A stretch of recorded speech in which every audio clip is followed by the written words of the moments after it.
Everybody in this solid state पदार्थ की जो है वो ठोस अवस्था, और उस ठोस अवस्था में आज हम पढ़ने जा रहे हैं इम्परफेक्शन इन सॉलिड और उनकी डेंसिटी।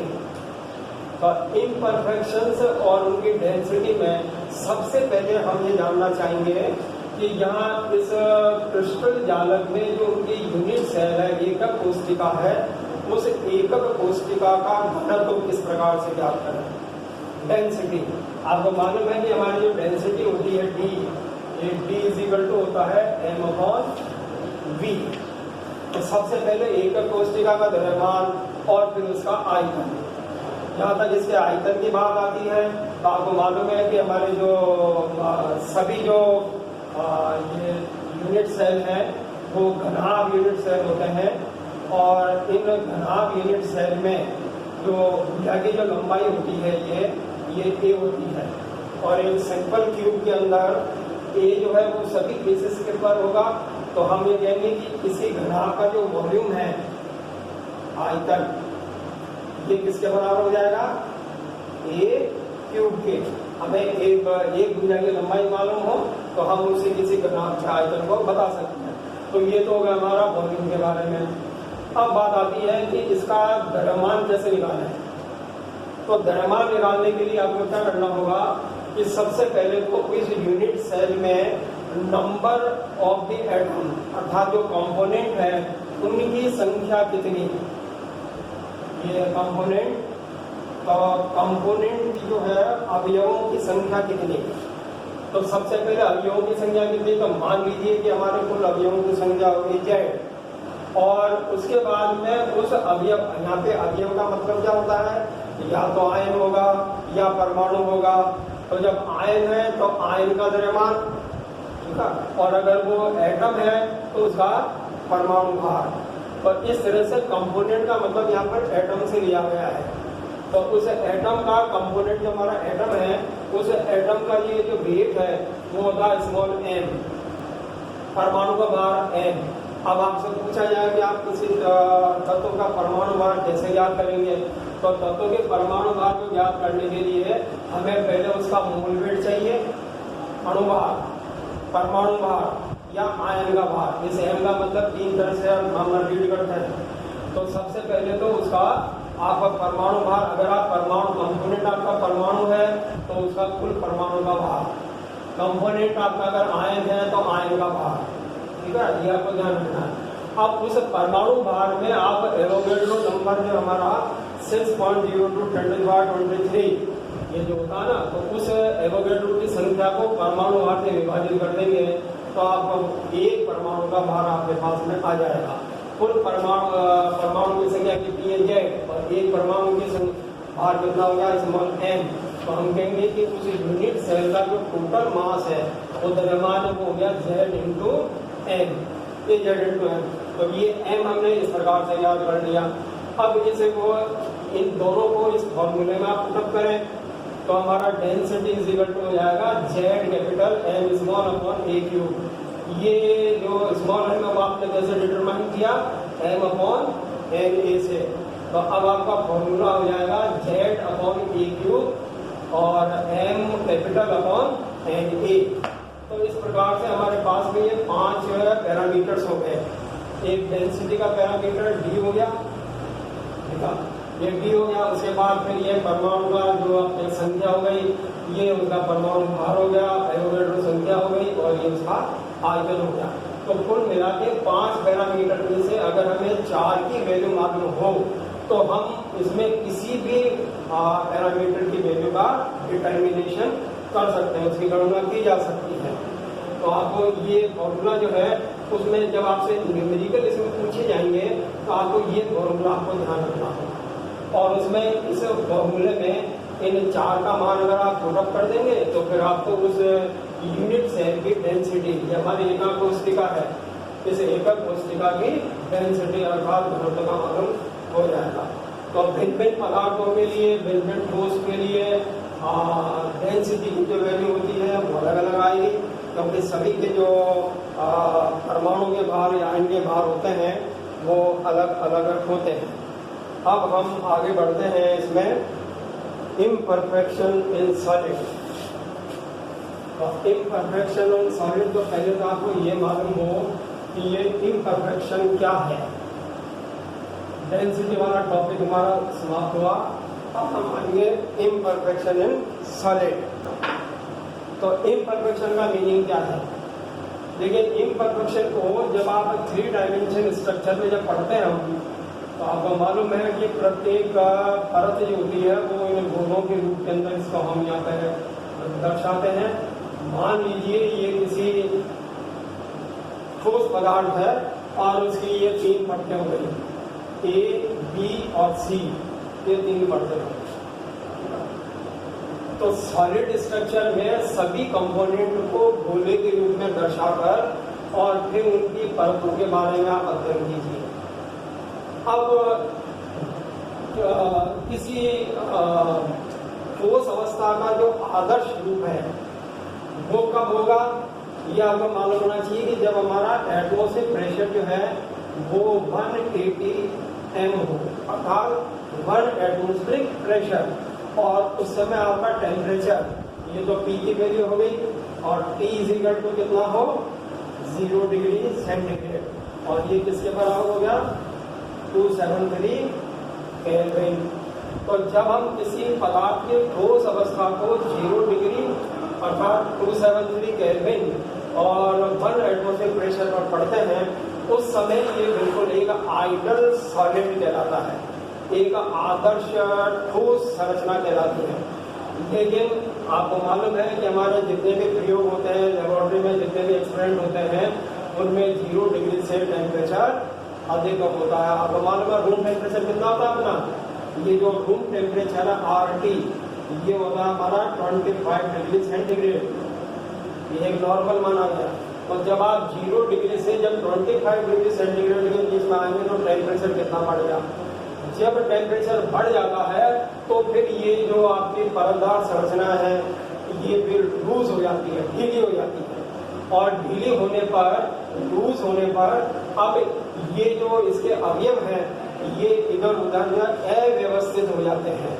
तो अवयवों की अव्यवस्था ताप में वृद्धि के कारण हुई, और जब ये अव्यवस्थित हो जाते हैं तो इसी को हम बोल देते हैं इम्परफेक्शन, अर्थात ठोस की अपूर्णता।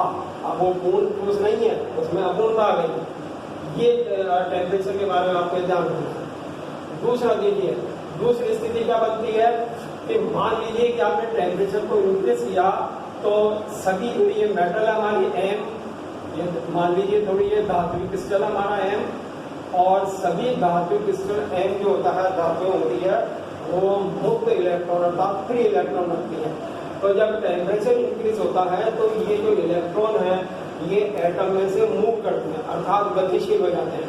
और ये जैसे मान लीजिए ये कोई परमाणु है, अभी ये इलेक्ट्रॉन यहाँ से निकल करके इस जगह आ गया, तो अब ये जो आपका पहले न्यूट्रल था स्फीयर, अब ये न्यूट्रल नहीं रहा, अब ये हो जाएगा धनात्मक, क्योंकि इलेक्ट्रॉन मूव करके और आपके वॉइड्स में आ गया है। अथवा ये भी हो सकता है जैसे ऊपरी परतें हैं, तो ऊपरी परतों में सभी इलेक्ट्रॉन जो है ना वो बाहर की तरफ एक इलेक्ट्रॉन शेप बना लेते हैं। तो ये जो पहली परत है वो पूर्णतया धनावेशित हो जाएगी, और इसके धनावेशित होने से निचली परतों के जो इलेक्ट्रॉन हैं वो आकर्षण बल के द्वारा इन्हीं स्थानों पर चले जाते हैं। तो अब हमारा ये ठोस जो है वो आदर्श ठोस नहीं रहा, और आदर्श नहीं तो हम कहेंगे कि अपूर्ण ठोस हो गया। तो ये इस अपूर्णता का अर्थ होता है। अपूर्णता का अर्थ 2 प्रकार से पढ़ना है। नंबर 1, ये इलेक्ट्रॉनिक, ये इलेक्ट्रॉनिक जो होता है वो इलेक्ट्रॉन के मूवमेंट के कारण होता है, और जब इलेक्ट्रॉन का मूवमेंट होगा तो आपके ठोस की अपूर्णता जो है वो बढ़ जाएगी, एक नेगेटिव में और एक पॉजिटिव में। नेगेटिव का मतलब कि इलेक्ट्रॉन का मूवमेंट ऊपर की तरफ हो गया तो उसका एक सिरा जो है वो नेगेटिवली चार्ज हो जाएगा, तो उसका जो दूसरा सिरा है वो पॉजिटिवली चार्ज हो जाएगा। इसको बोलते हैं इलेक्ट्रॉनिक इम्परफेक्शन, अर्थात इलेक्ट्रॉनिक अपूर्णता। ये इलेक्ट्रॉनिक अपूर्णता का मतलब होता है। दूसरा देखिए कंपोनेंट,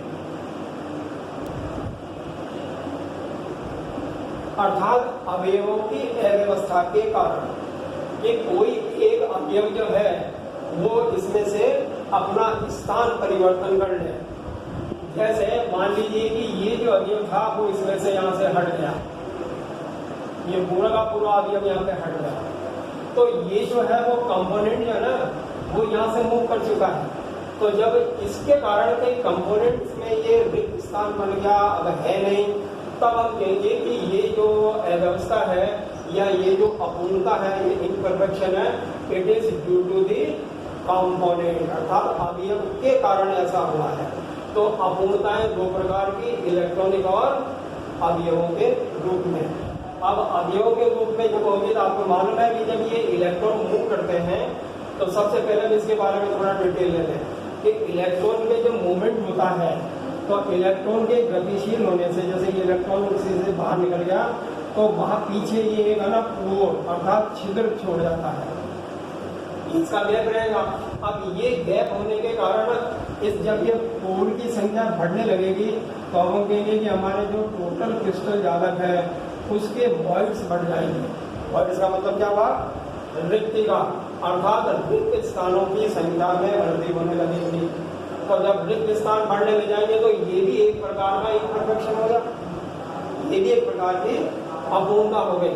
तो वॉइड्स के बढ़ने से अब जैसे वॉइड्स बढ़ेगा, अभी पहले आपने डेंसिटी के बारे में पढ़ा है, घनत्व के बारे में, तो हम बता सकते हैं कि जब वॉइड्स इंक्रीज हो जाएंगे तो डेंसिटी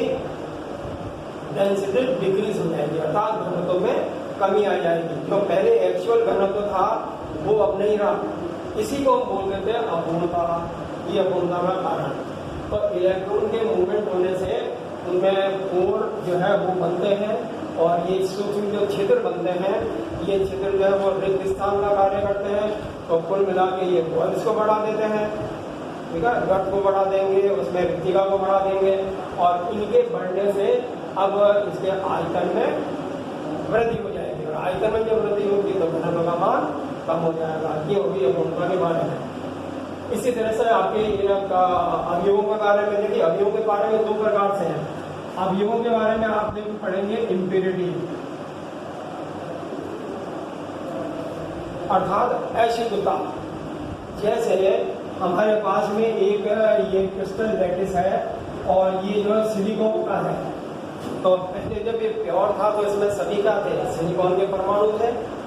लेकिन सिलिकॉन के परमाणु में अगर आप गलती से इसके अंदर जो है वो अशुद्धियों के रूप में अगर आप फास्फोरस को मिला दें तो एक सिलिकॉन का जो परमाणु था, ये सिलिकॉन, मान लीजिए सिलिकॉन का क्रिस्टल जालक है, तो सिलिकॉन के परमाणु ये सभी पहले सिलिकॉन के थे, SI और ये SI। अब आपने क्या किया कि एक जो है वो अशुद्धि के रूप में इसमें फास्फोरस का मिला दिया, तो हमारा जो क्रिस्टल जालक है वो तो किसका है? वो तो है सिलिकॉन का। अशुद्धि किसकी हो गई? फास्फोरस की। जैसे अशुद्धि फास्फोरस की होगी तो उसमें अपूर्णता आ गई, अर्थात इम्परफेक्शन आ गया। तो कंपोनेंट के द्वारा जब अशुद्धता होती है तो फिर उसमें ये स्थिति जो है वो बदल जाएगी, अर्थात ठोस अवस्था की संरचना में परिवर्तन होगा, क्योंकि इसके सिलिकॉन का आकार अलग होता है और फास्फोरस का आकार अलग होता है। तो उससे जो है ना वो फास्फोरस के मिलने से अशुद्धता होगी। इसी तरह से अगर आप थर्ड ग्रुप में जैसे आपके एल्यूमिनियम या बोरोन को मिला दीजिए, ये तो हमारा हो गया 15 15वां ग्रुप और ये हो गया आपका 13 ग्रुप आवर्त सारणी। और सिलिकॉन कौन से ग्रुप की है? ये 14 ग्रुप की है। ये मैं पीरियोडिक टेबल को मैंने यहाँ पे लिखा आपको। तो सिलिकॉन जो होता है वो तो 14 ग्रुप का एलिमेंट हो गया। अब 14 ग्रुप के एलिमेंट में अशुद्धता दो प्रकार की हो गई कि एक तो फास्फोरस की अशुद्धता के कारण उसमें अपूर्णता हुई और दूसरी अपूर्णता किसके कारण हो गई? एक बोरोन जो है उसके कारण, उसकी उपस्थिति के कारण या उसकी अशुद्धता के कारण उसमें इम्परफेक्शन अर्थात उसमें जो अपूर्णता डेवलप हो गई। तो इस प्रकार से इन अपूर्णता को हम दो प्रकार से बता सकते हैं और ये दोनों प्रकार की अपूर्णताएं जो है मैंने आपको बता दी है। इलेक्ट्रॉनिक डिफेक्ट्स, इसके बारे में अब आपको आगे जानकारी जो है वो ये होनी चाहिए कि जब ये जो डिफेक्ट अब उत्पन्न हो जाएंगे, अर्थात इम्परफेक्शन जब उत्पन्न हो गया, अपूर्णता उत्पन्न हो गई, तो उस ठोस के गुणों के अंदर भी परिवर्तन हो जाएंगे। ठीक है, अब ये परिवर्तन हमारे लिए किस तरह से लाभदायक है और इसको किस तरह से आप पढ़ सकते हैं। तो सबसे पहले तो देखिए ये कि इलेक्ट्रॉनिक के कारण ठोस जो है वो अर्धचालक बन जाता है। अब सबसे पहले हम आए थे सेमीकंडक्टर। अब हम क्या पढ़ रहे हैं इस समय कि इम्परफेक्शन आने के बाद ठोस के गुणों में क्या क्या परिवर्तन होता है। तो पहला परिवर्तन क्या हो गया, सेमी कंडक्टर्स, ठीक है, जैसे बोलते हैं अर्धचालक। तो जो शुद्ध सिलिकॉन का क्रिस्टल होता है, ये शुद्ध सिलिकॉन का क्रिस्टल ये जो होता है वो पूर्णतया विद्युत का उदासीन होता है। लेकिन अगर आपने उसमें अशुद्धि मिला दी फास्फोरस की, तो ऐसी स्थिति में फास्फोरस या बोरोन की, तो अब उसके उदासीनता उसकी जो है वो अब नहीं रहेगी और अब वो क्या बन जाएगा, अर्धचालक बन जाएगा। तो अर्धचालक कैसे बना, ये इसको आप समझिए, अर्धचालक कैसे बन गए। तो देखिए इसमें क्रिस्टल जालक में जब इलेक्ट्रॉन का मूवमेंट, अब आपस में किसी का उदाहरण ले लेते हैं, ये तो ये हमारा सभी सिलिकॉन का था, ऐसा ही सिलिकॉन का जो कि एक जालक है, और उसमें हमने यहाँ पे फास्फोरस को इम्प्योरिटीज के रूप में बता दिया है, ये अशुद्धता के रूप में है इम्प्योरिटीज फास्फोरस।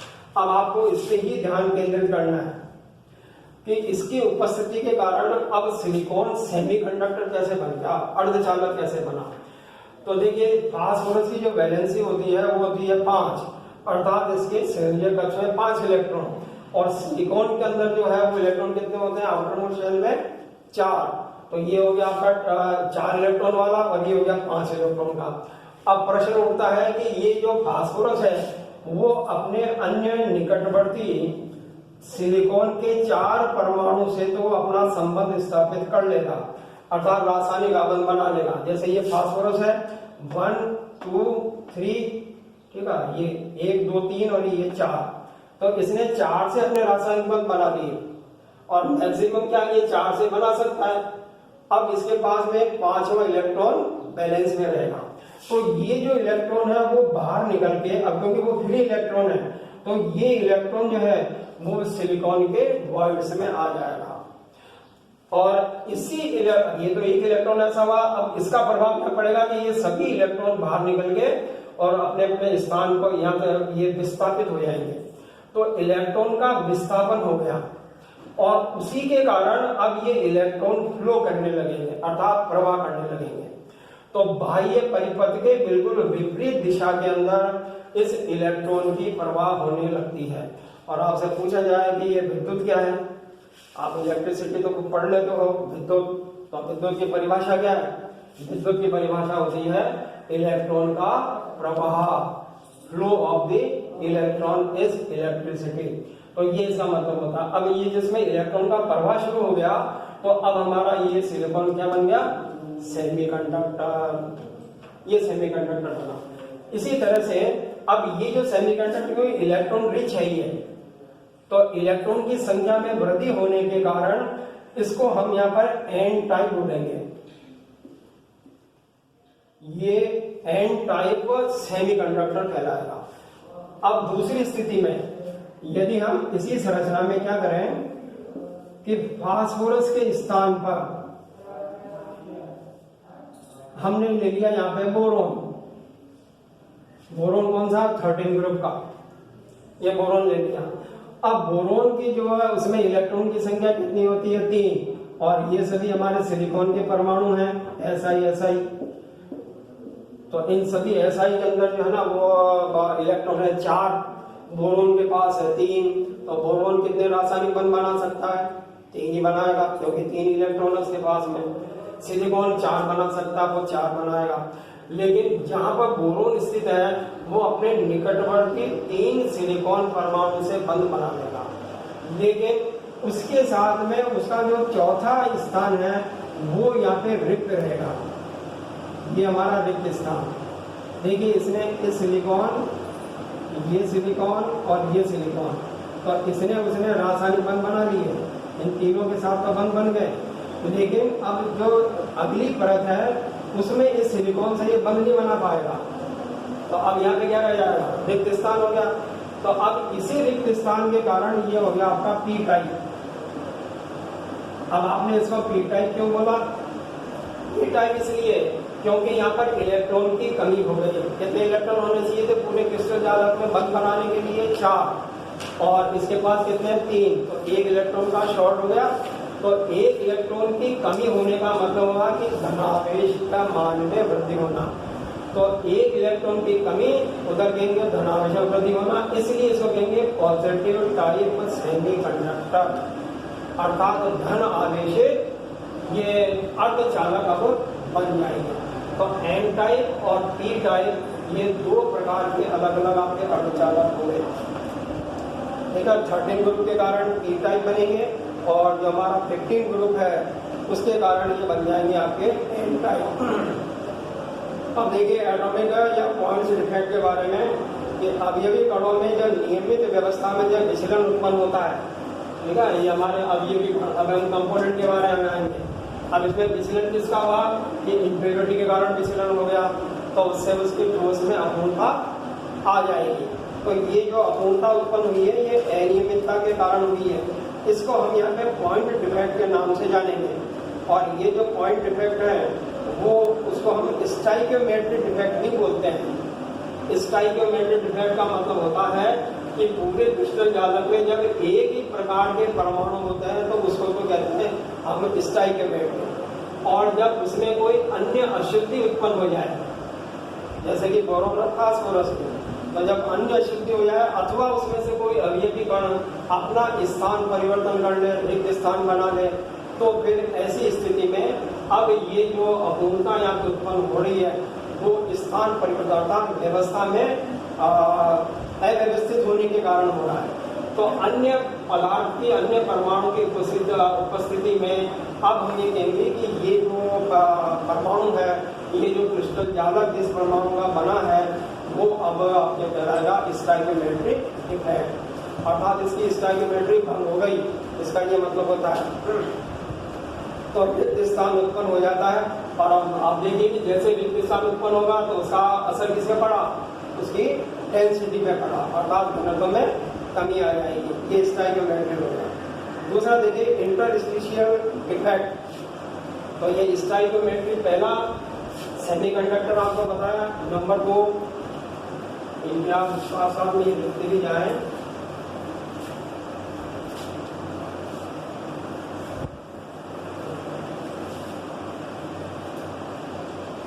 स्टाइकियोमेट्री, ये नंबर 2 उसकी स्टाइकियोमेट्रिक प्रॉपर्टी।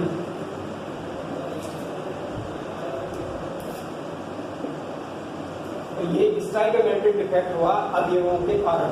ठीक है, अब दूसरा देखिए इसमें कि इंटरस्टिशियल डिफेक्ट, ये तीसरा इंटरस्टिशियल डिफेक्ट। इंटरस्टिशियल डिफेक्ट, अब ये इंटरस्टिशियल डिफेक्ट क्या होता है? इसको हम रिक्तिका दोष के नाम से भी जानते हैं। रिक्तिका दोष, आपको ये मालूम है कि जब इन गोलों के बीच में, जैसे ये संरचना लीजिए आप कि 1, 2, 3 और 4 ये 4 गोले हैं, तो इन गोलों के बीच में ये जो रिक्त स्थान होता है इसी को हम बोलते हैं इंटरस्टिशियल स्पेस। ये अंतरकाशीय स्थान कहलाता है। तो अंतरकाशीय स्थान का मान जो है वो उस अवयवी कणों के साइज पर, अर्थात उनके आकार पर निर्भर करेगा। कि आकार अगर बड़ा है तो यूँ कहेंगे कि इसमें अंतर्काशीय स्थान का मान बढ़ जाएगा। इसलिए वे ठोस जिनके आकार में अवयवी कणों का आकार ज़्यादा होता है उनके घनत्व अपेक्षाकृत कम होते हैं, और जो छोटे आकार के होते हैं उनके घनत्व में वृद्धि हो जाएगी। तो अंतर्काशीय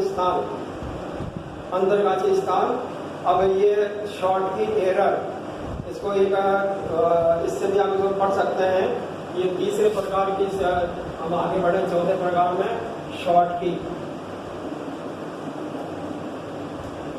इसको हम शॉर्टी एरर के नाम से भी जानेंगे।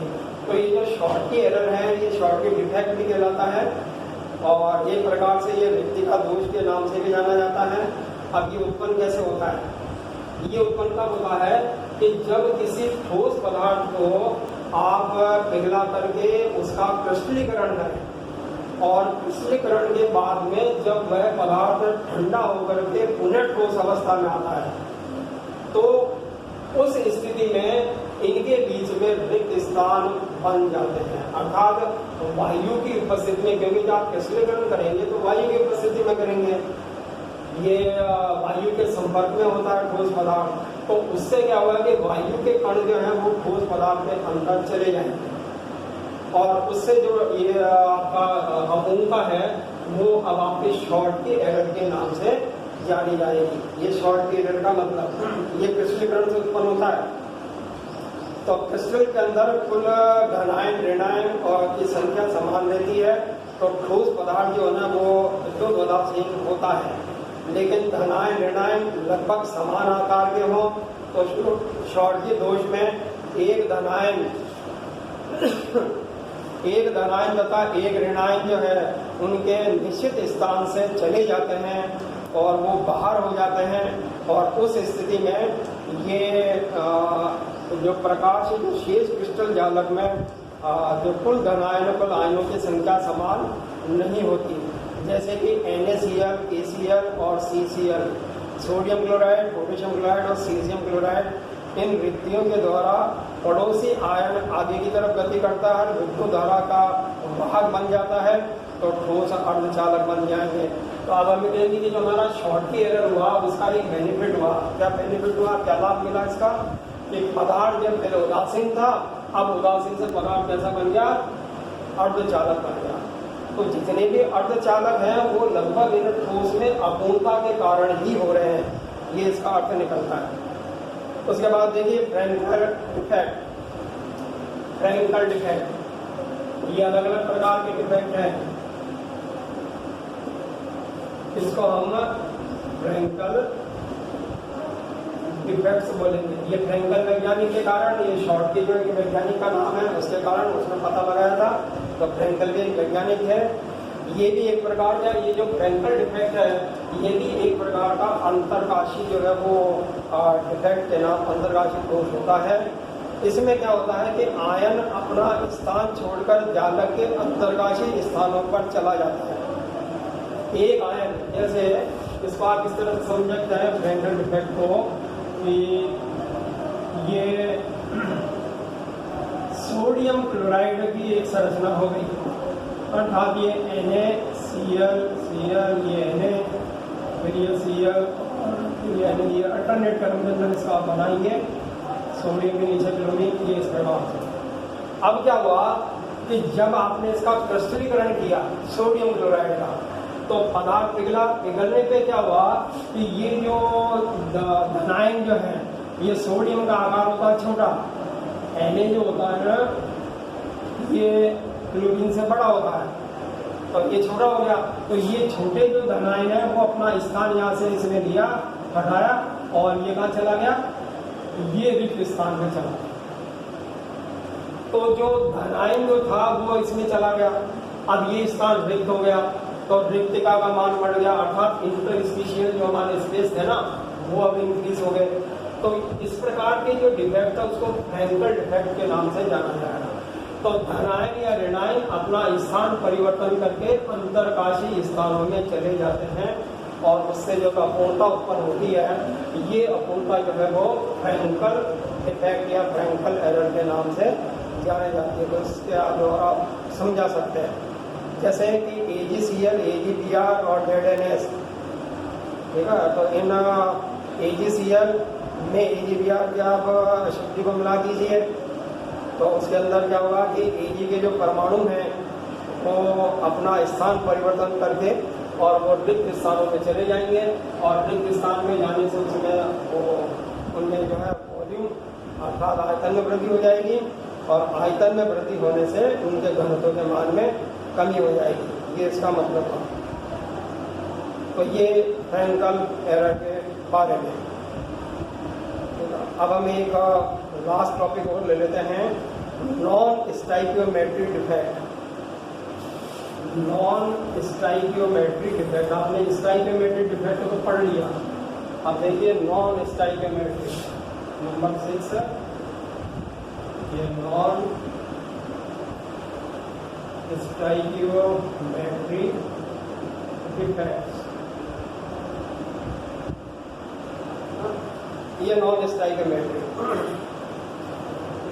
ये नॉन स्टाइकियोमेट्रिक डिफेक्ट होता क्या है, तो इसको पहले आप समझें। जैसे मान लीजिए कि हमारा एक ये क्रिस्टल है और ये केवल NaCl से ही बना हुआ है, अर्थात सोडियम क्लोराइड प्योर हो जाएगा। तो इसमें जितने भी इसमें कण हैं इस क्रिस्टल के अंदर, वो सभी सोडियम क्लोराइड के ही हैं। तो शुद्ध रूप से ये सोडियम क्लोराइड का ठोस पदार्थ बन गया, अर्थात क्रिस्टल बन गया। लेकिन अब यदि इसमें इस शुद्ध अवस्था में इनके जो धनायन और ऋणायन हैं उनमें किसी प्रकार की कमी हो जाए। कमी क्या हुई कि जब सोडियम क्लोराइड का क्रिस्टलीकरण किया गया था तो टेम्परेचर, ताप बढ़ाया था। ताप बढ़ाने के कारण क्या हुआ कि इसमें से कि एक क्लोरीन का जो कण है, मान लीजिए ये Cl, तो ये क्लोरीन का कण जो है ना वो इस क्रिस्टल जालक से बाहर हो गया।